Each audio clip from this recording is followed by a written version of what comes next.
నమస్తే అన్న అందరికీ నమస్కారం. కువైట్లోని ప్రజలు నివసించే నివాస ప్రాంతాలలో వీటిపైన నిషేధం విధించడం జరిగింది.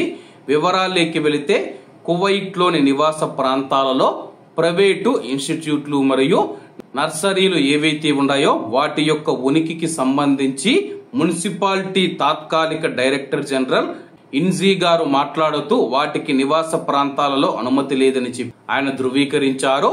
ప్రైవేటు నర్సరీలకు సంబంధించి 2014 చట్టం నెంబర్ 22లోని ఆర్టికల్ 2 ప్రకారం నిబంధనలను గౌరవించినంత వరకు ప్రైవేటు నర్సరీలు నిర్వహించడానికి ప్రైవేటు పెట్టుబడి మరియు వాణిజ్య నివాసాలను ఉపయోగించవచ్చని చెప్పి ఆమె పేర్కొంది.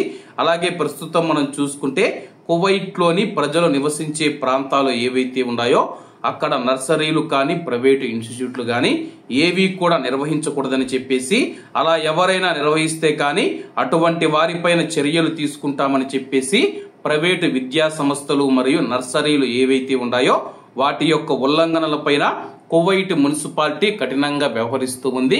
అలాగే మీ యొక్క ఇళ్లలో దగ్గరలో మనం చూసుకుంటే నర్సరీలు, పిల్లల స్కూల్స్ కానీ లేకపోతే ప్రైవేటు విద్యా సంస్థలు కొంతమంది ఇళ్లలో అయితే నడుపుతూ ఉంటారో అలా ఇళ్లలో నడపడం కువైట్ చట్టాల ప్రకారం నేరమని చెప్పేసి వాటిపైన నిషేధం విధించామని చెప్పేసి మున్సిపాలిటీ ప్రకటించింది. కాబట్టి అందరూ బాగుండాలి, అందులో మనం ఉండాలి. అందరికీ నమస్తే అన్న, జై హింద్.